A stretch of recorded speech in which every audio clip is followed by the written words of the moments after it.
दोस्तों, कैसे हैं आप सभी। आशा करती हूँ आप सभी स्वस्थ प्रसन्न होंगे और खूब मन लगा के पढ़ रहे होंगे। आपका अपने चैनल साहित्य का सफर में हार्दिक स्वागत है।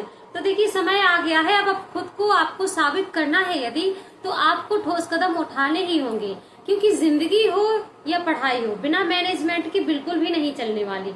इसमें आपको मैनेजमेंट बनाकर चलना होगा। आपको यदि आप पढ़ाई कर रहे हैं तो आपको पढ़ाई पर ही फोकस करना होगा। आप यदि स्टडी करने के लिए बैठ गए हैं तो आपको ये नहीं देखना है कि अरे मोबाइल में कोई नोटिफिकेशन तो नहीं आ गया, इंस्टाग्राम चेक कर लेते हैं कहीं कोई रील्स तो नहीं वायरल हो रही है, यूट्यूब चेक कर लेते हैं अरे कोई नई वीडियो अपलोड तो नहीं हो गई है, या फिर मैंने व्हाट्सएप पे किसी को मैसेज किया तो कहीं उसका रिप्लाई तो नहीं आ गया है।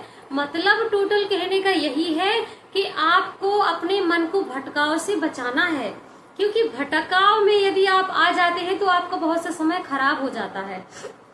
देखिए, सबकी जिंदगी में समस्याएं अलग होती हैं, सबकी जिंदगी का टारगेट अलग होता है, सबकी जिंदगी का लक्ष्य अलग होता है, सबकी जिंदगी समान नहीं होती है। जब सबकी जिंदगी समान नहीं होती है तो आपको कभी भी ये गलती नहीं करना है, किसी और से अपने आप की तुलना कतई नहीं करनी है, क्योंकि जब सबकी जिंदगी अलग है, सबकी समस्याएं अलग है, सभी के लक्ष्य अलग है, सबके टारगेट अलग है, तो सबकी मेहनत करने का तरीका भी अलग होगा।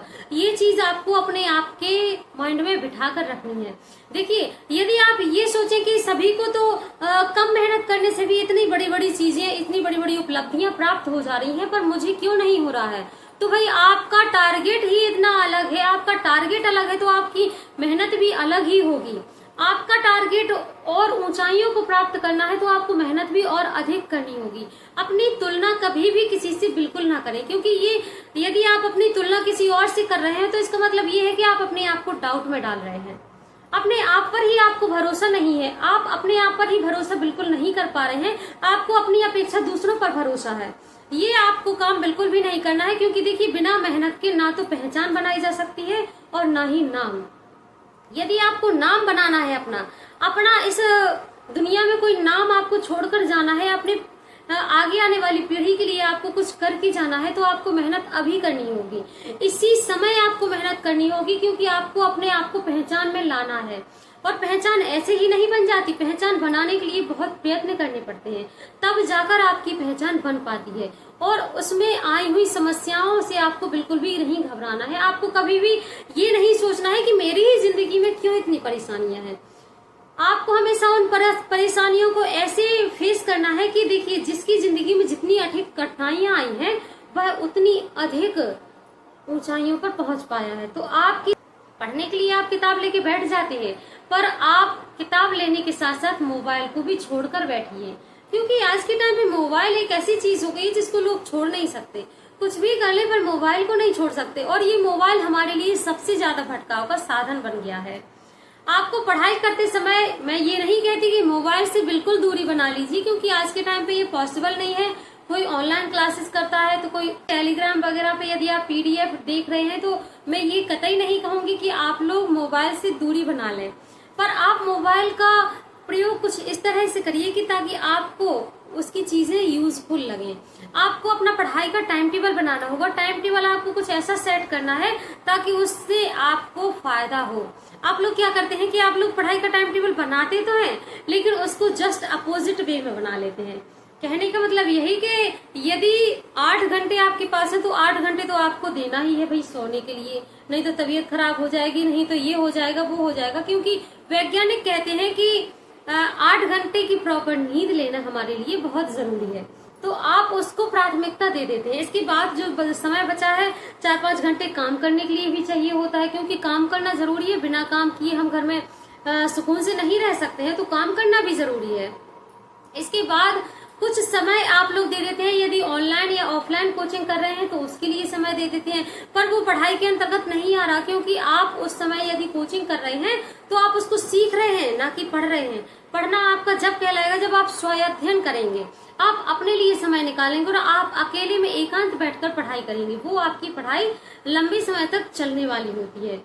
तो कहने का मतलब यही है कि आप उन चीजों को, जब भी आप टाइम टेबल सेट करते हैं तो उन चीजों को प्राथमिकता देते हैं जो आपके लिए जरूरी नहीं है, जबकि आपका टाइम टेबल सेट करने का तरीका होना चाहिए कि आपके लिए जिंदगी में सबसे जरूरी क्या है।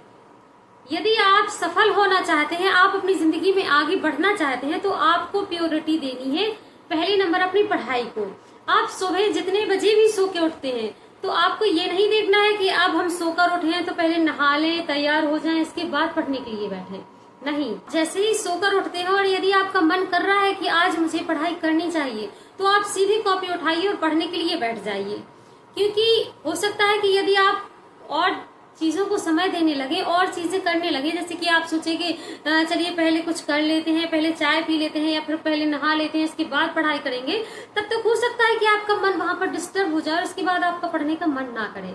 तो आपको जब भी टाइम टेबल बनाना है पढ़ाई का तो आपको प्योरिटी अपनी पढ़ाई को देनी है कि भाई मुझे 6 घंटे पढ़ाई पहले करनी है तो करनी ही है।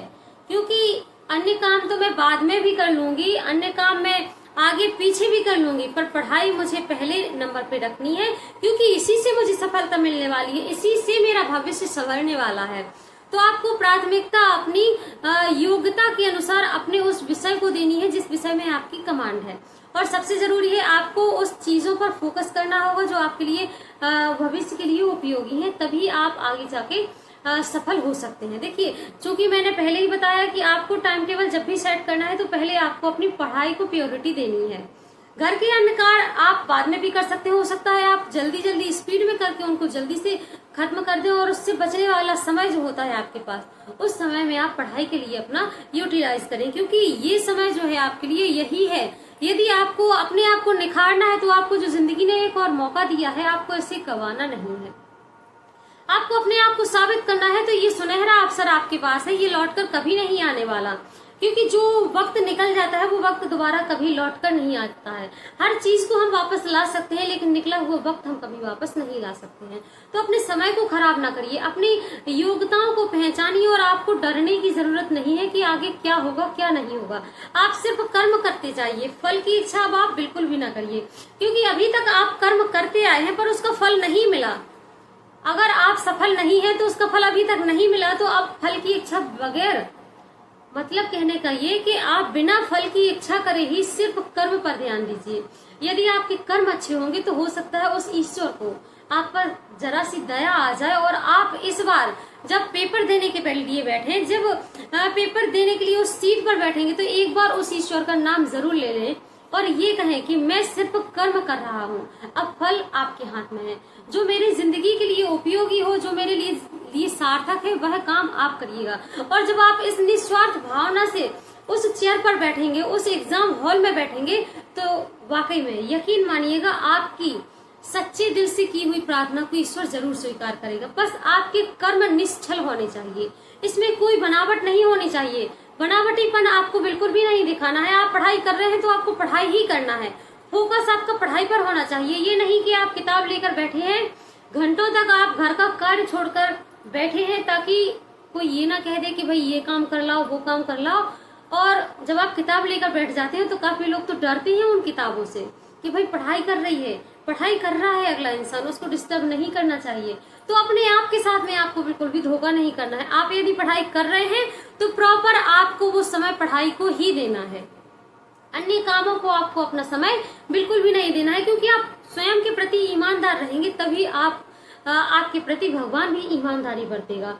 और आप यदि स्वयं के प्रति ईमानदार हैं तो यकीन मानिएगा आप सफल होंगे, आपको सफल होने से कोई नहीं रोक सकता।